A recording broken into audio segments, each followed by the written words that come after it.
Well, hello again everyone. I'm still working on getting this Suzuki Intruder up and running.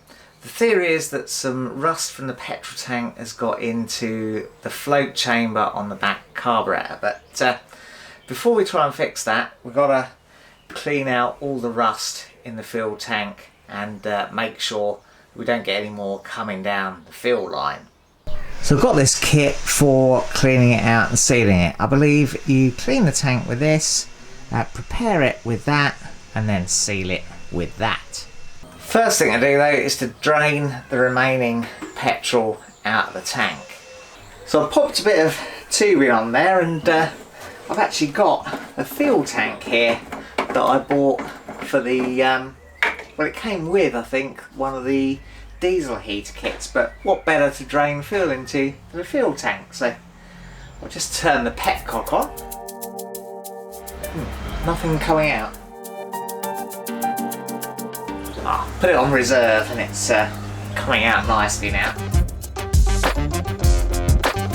Hold on, it's pouring all over the floor.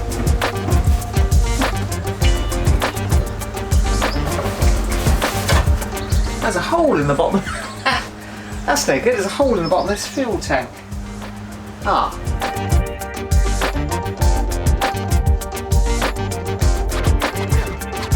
This large one, which came with the first diesel heater, hasn't got a pre-drilled hole, so use this one instead.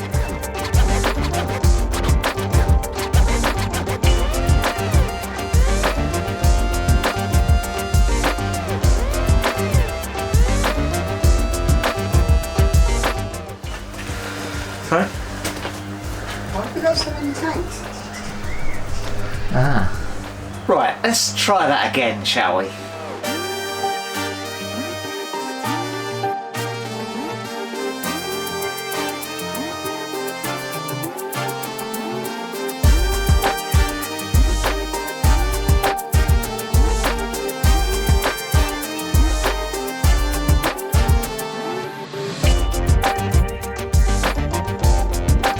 Well, I've got all that petrol safely tanked up and put away.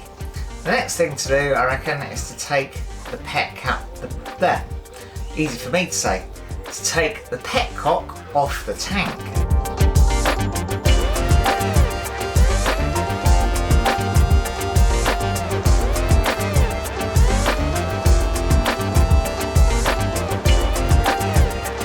Well, looking at this filter, I'd be very surprised if anything big enough to cause a problem had made its way through, and it's quite clean, so yeah, I'm not totally convinced that a bit of dirt coming through there has caused a problem, having seen how clean the filter is.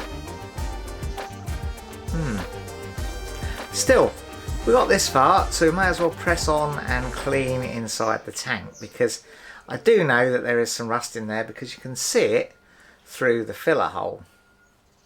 Now the next thing to do, I think, is to make something to seal up the petcock hole so we can fill the tank with our cleaning chemical.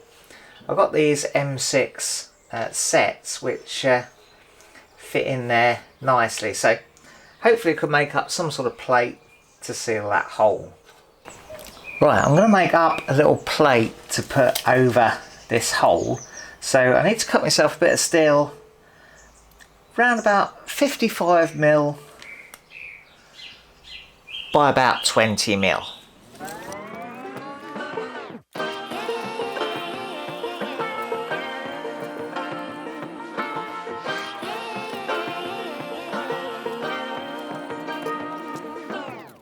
I like to be educated, but I'm so frustrated. Hello to my loneliness. I guess that ignorance is bliss.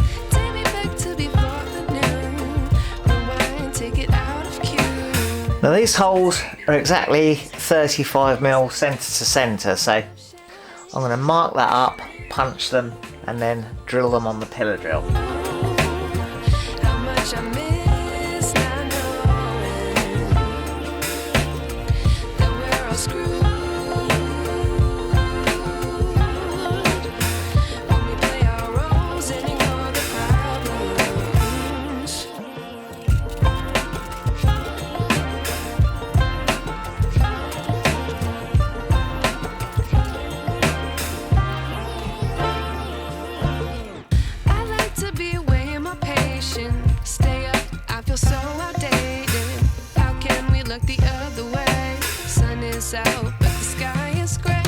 clean it up now a little bit with a file.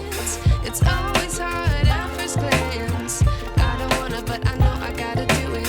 The truth is hard to swallow. I think I'll chew it.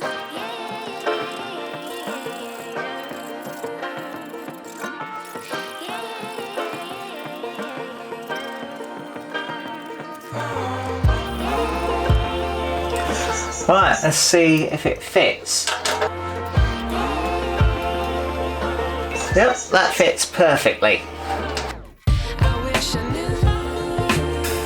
So what I'm going to do, I'm going to put that on with some washers and perhaps a little bit of silicone around the edge just to seal it properly.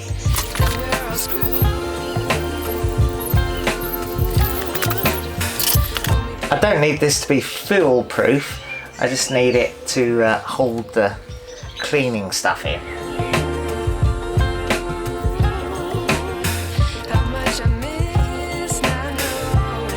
Well, there we go. The next step really is to begin that chemical cleaning process, and I've had a look at the instructions, and unfortunately it is a long process. You have to keep adding different things and leaving them for a while, and then rotating the tank and then adding more stuff, and yeah, it's quite a long-winded process, and I really think it needs a day when I'm here for the whole day and can keep popping out and doing the little bits and pieces.